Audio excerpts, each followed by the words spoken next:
Vespre a tothom. Abans de res, dono les gràcies a tots que heu venir avui. I bé, només dir això perquè sense vosaltres Pinyol no hauria funcionat durant aquests 8 anys. Us hem preparat un manifest, així que ara no el llegiré.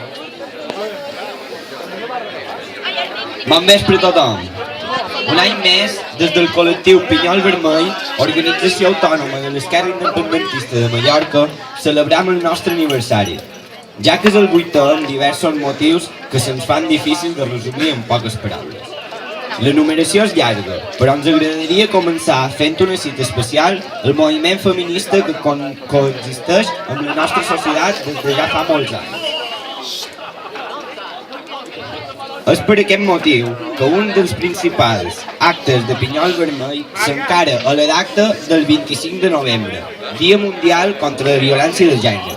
Està ben clar, la violència existeix, a la Pobla, als països catalans i arreu del món. Tampoc se'ns oblida que no molt després d'aquest dia arriba una altra dada en la qual tenim un compromís ineludible pel seu caire nacional, social i polític. El 31 de desembre, com sempre, duíem a terme una jornada dins del nostre àmbit local, que treballàvem i treballem amb el poble i pel poble. La diada està pensada tant pels infants com per al jovent d'aquest poble. Aquest últim any, però, a més de les diverses activitats, concerts i xerrades, destaquem i agraïm la intervenció de la CUP a un d'aquests actes de la nostra diada. No és de menys tenir, per tant, l'importància de que en la nostra entitat la col·laboració i l'interès en la cohesió de l'unitat social, política i territorial en l'àmbit de països catalans. Arribats el mes de març, ens proposant noves fites i nous esdeveniments perquè Pinyol Vermell té la seva tasca, la continuïtat i la constància que fan de l'associació aquesta marca amb experiència i ganes de seguir.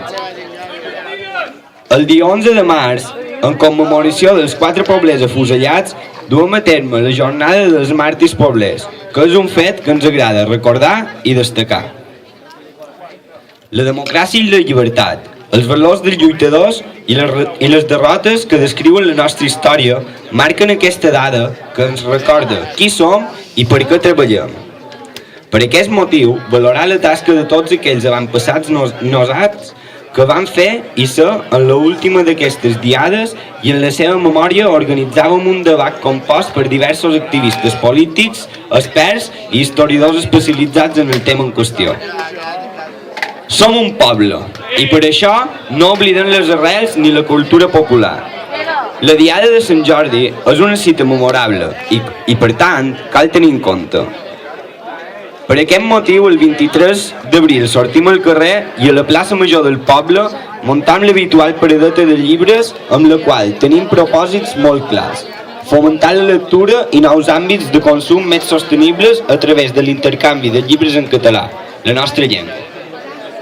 Uns dels fets destacables en aquesta última temporada resta en memòria del 25 de juny, dia en què un grup de persones de la Pobla, en defensa dels drets i reconeixements del col·lectiu LGTB, varen substituir els noms de carrers dedicats, encara increïblement, a personatges de caràcter franquista, monàrquic i absolutista, pel nom de persones destacades en lluita per l'assoliment de la igualtat entre persones. En l'àmbit local i, a més, a la Pobla és important la terra, així com l'ús que se'n fa d'ella. Per aquest motiu, des del Pinyol Vermell, després de 4 anys de treball, de lluita, en les institucions, en continuïtat i insistència, hem aconseguit, d'alguna manera, impulsar l'ús col·lectiu d'aquest espai abans abandonat. D'aquesta manera, no només hem pogut sembrar diversos productes amb els quals podem abastir-nos com a organització, sinó que els poblers i pobleres han tingut l'oportunitat de fer-ho també en benefici propi o col·lectiu i com un dret ineludible que els hi pertoca com a ciutadans. La terra és per qui la treballa. Els actes són diversos i significatius, però també és important fer una certa valoració i anàlisi social i política perquè no deixen de ser temes presents a la Pobla. El moviment estudiantil i el jovent és fonamental en la lluita independentista i revolucionària, ja que es tracta del futur. Aquest és el motiu pel qual pretenem acabar un primer balanç de lluita municipalista a la Pobla. Són rellevants fets com el creixement i consolidació d'aquest moviment en la creació de nuclis com el CPC d'Elies Campeu Blanc a la Pobla o l'Assemblea de Ram Mallorca Nord.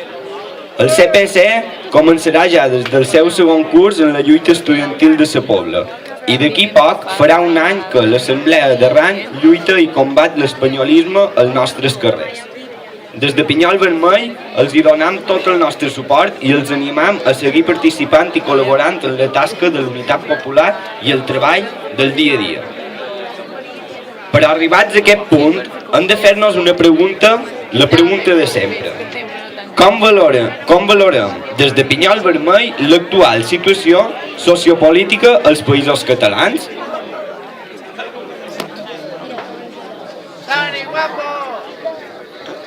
La situació és senzillament insostenible i no en són poques les raons que donen preu a aquesta posició.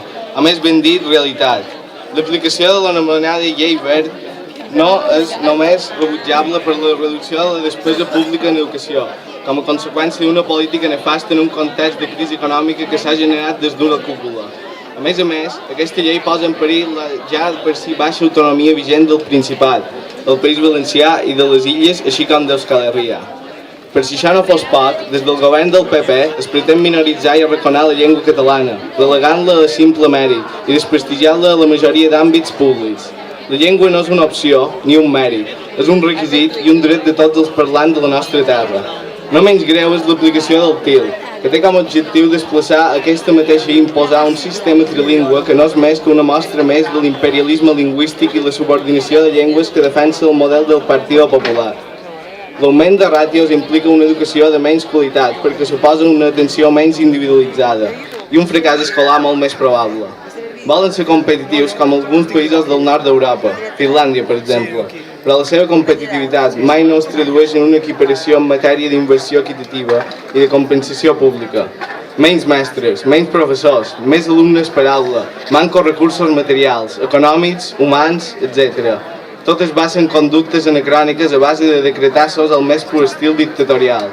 Clamen justícia, i quan aquesta part dels tribunals teòricament justos, reunió d'urgència i imposició de lleis sense tallar-se ni un pèl. Per tot això, i molt més, que segurament podrien dir, no poden dir més clar, però sí cada vegada més fort, crida per una educació pública de qualitat, i això és dir suport total, absolut i sense condicions a la vaga indefinida, perquè el futur ens ho agrairà. Però això només és una petita i gran part del desastre. No ens passa per alt el fet que les retallades són cada cop més normals i habituals a les escoles, al sector públic o als llocs de treball. Aquestes acusacions es fan evidents en qüestions com les retallades i el desproveïment de recursos als menjadors, per exemple, que suposen una reducció del 26% en relació al curs anterior. Els acomiadaments del personal docent són massius, l'augment de la jornada laboral, les baixades de sou descomunals, contractes temporals i condicions precàries. I moltes més coses ens podrien fer aquesta llista tota una llarga nit. És, al cap i a la fi, un llarg etcètera que ens fa a tots víctimes de la morositat d'aquest govern. Ens van prometre la creació de 140.000 llocs de treball i la promesa ha quedat reflectida en la destrucció massiva de llocs de feina i, conseqüentment, de famílies trencades, desnonaments, acomiadament massiu, contractes de treball temporals i precaris. Mentre alguns tenen la vida assegurada amb un sou a la butxaca i sense haver de patir, encara tenen la barra de ficar les mans a l'erari públic que són els diners que els ciutadans ens traiem a l'esquena amb el nostre treball. No se'ns fan estranys noms com Bárcenas, Urdangarins o Mates que caminen tranquil·lament per carrer mentre nosaltres caminem amb moltes pedres a terra. Presumptes delinqüents són lladres. Segons el nou mètode de càlcul respecte a les jubilacions, s'oblida que no hi ha cap tipus de revaloració, sinó que les pensions es congelen si els ingressos són menors que les despeses. L'atur a hores d'ara mostra unes xifres desmesurades que ja ronden el 21% a les Illes Balears i el 26% a l'estat espanyol. Espanya mostra una vegada més la seva incompetència, el significat de crisi que es perfila dia a dia sota el seu nom. La sanitat pública i el seu mal funcionament és una obvietat a nivell públic. Les escandaloses reformes com la que es va aprovar a l'abril passat són excloents i demanen una actuació immediata. És una més de les lleis absurdes del govern espanyol que ens fa ser part de la corrupció d'un sistema retrògrad i d'un autoritarisme palès, real. La sanitat és financiada amb els nostres diners, els de tots, i excloure qualsevol ciutadà és robar. A més d'això, no podem oblidar que som humans, tot i que sembla que a vegades això també passi de llarg. El cas d'Alfapam és un dels records més nítids en la memòria de les tragèdies que provoca el mal funcionament del sistema en què ens toca subsistir. Un noi que va morir per no tenir targeta sanitària no és una exhibició descarada de la vulneració d'aquests drets? A nivell internacional, per altra banda, cal que recordem el paper conflictiu que estan duent a terme els Estats Units en el procés contra el règim sirià. Això adverteix un cas més d'imperialisme alarmant i de la misèria conseqüent del desastre. L'aprovisionament per al poble de Síria és cada cop més complex i el nivell de vida escasseja així com la llibertat dels pobles. Una estratègia dels americans que no es pot titllar d'altra manera que ofensiva i que aprofita i mostra una vegada més la violència i l'autoritarisme de l'estament militar per donar mostra del seu poder desenraonat. Els ciutadans de Síria potser fa temps que han perdut la il·lusió, però no les ganes de seguir combatent per la seva llibertat. I és que només lluitant tenim futur. Només caminant en aquesta direcció aconseguirem combatre aquest despotisme que ens vol reduir, però que ens fa cada dia més forts. Des dels països catalans i per la unitat popular fem una crida a la nostra terra. Com deia Pere IV, és una pàtria tan petita que la somiem completa. Som un país fort, subsistent, d'una pluralitat i diversitat envejables. Un país que se'ns ha negat, un país que, després de més de 300 anys, segueix al peu defensant una llengua, un territori, una economia i una unitat que no serà desplaçada tot i els atacs continus d'aquest país veí que se'ns ha imposat.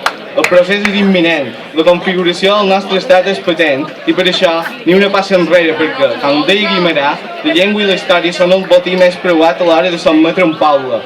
Però reescriurem la història, canviarem la història, el conflicte és tangible, però ens encoratgem i plantem encara un futur difícil. Només treballant i construint la unitat recobrarem la llibertat de ser, perquè com ja deia Salvat Papasseit, la llibertat no és cara per escassa, sinó escassa perquè s'ha de guanyar. O ara o mai. Organitzeu-vos i sigueu lliures. Independència, feminisme i socialisme. Visca la terra!